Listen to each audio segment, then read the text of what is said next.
The battle to step up air safety in honor of the Flight 3407 victims is marching into new territory tonight. The families are banding together once again, and News 4's Lori Schultz is here to tell us why. Lori? You know, sometimes it never ends, that legislative process. These families work through their grief to help improve air safety.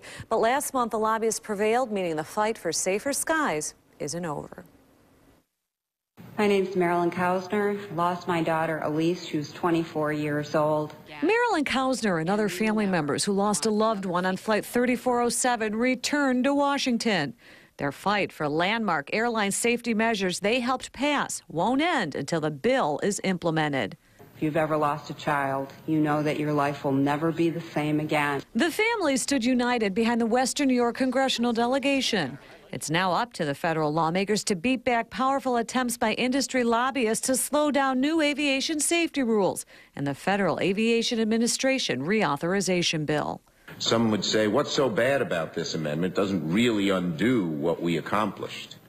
I say, this amendment is the proverbial nose under the tent, designed to undermine our hard-won safety improvements. The bill was passed by both chambers, but the House version contained an amendment that could delay and possibly reverse some of the rules, including provisions that address pilot fatigue and training.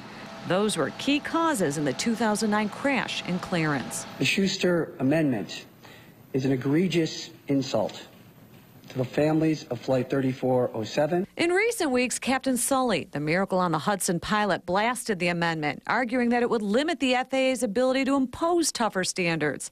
3407 families agreed. There should be one level of safety. No one life is worth less than another. A conference committee will now hammer out the differences, while 3407 families remain united in their campaign to close the gaps in airline safety that allowed this tragedy to occur.